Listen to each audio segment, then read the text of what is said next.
Just 5 minutes. Sometimes that's all it takes for the therapist to notice patterns in your child that is often missed by parents for years.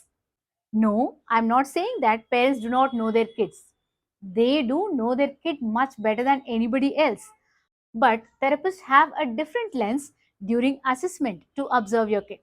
So today, let me show you exactly what I observe during the first few minutes of meeting your child during assessment.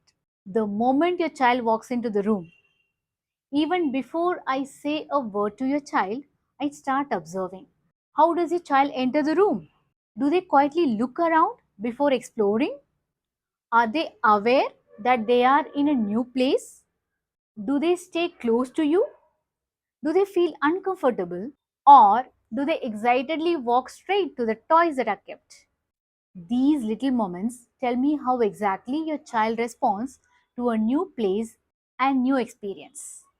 Then I notice how your child responds to me.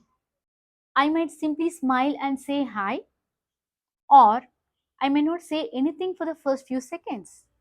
Does your child look at me, smile back, wave, or most importantly, is your child aware that there is a person who is sitting in the room? These give me ideas about how your child is able to connect with somebody whom they just met. Then I look at their communication. Most parents think that communication means talking, but communication can happen even before words. For example, there's a bubble box which is kept on my table. What happens next? Do they point towards it? Do they look at me and then to the bubbles? Or do they approach you? Do they try to say something? Or do they just get frustrated because they want the bubbles but they do not know how to express? Then comes one of my favorite parts, play. Sometimes people think that play is a simple activity, but play reveals how the child thinks. Does your child explore different toys or they just play with one toy repeatedly? Do they have functional play? For example, when you give a toy car to your child, do they roll the car as if they are driving the car or they just play with the wheels? Do they have pretend play?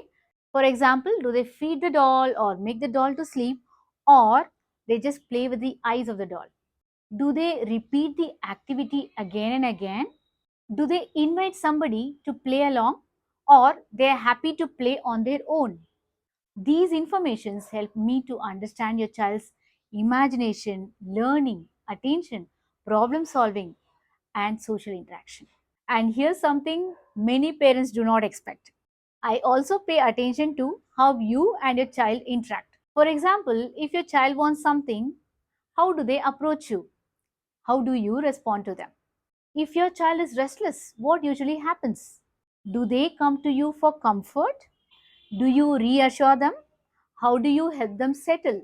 I am also listening to the way that you talk to your child. Do you give them enough time for your child to respond?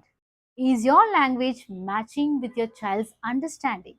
And does your child look at you naturally while communicating? Sometimes these interactions help me to understand your child much better than any information. Now, you might be wondering, why am I looking at all these skills? Because I'm not seeing just one skill in isolation.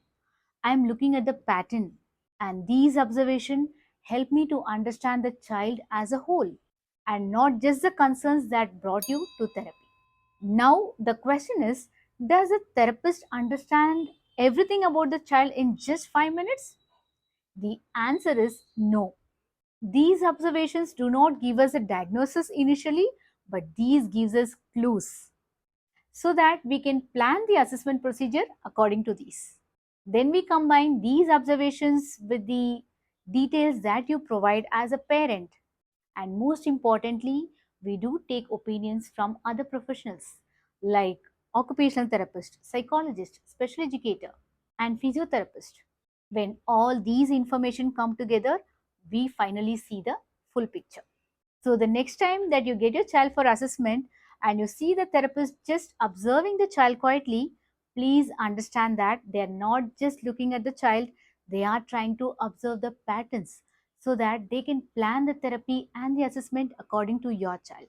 If this video helped you to understand what exactly happens during the first few minutes of assessment, do share with another parent who will find it helpful. And if there's any particular topic that you want me to cover, please let me know in the comments below. Thank you for watching.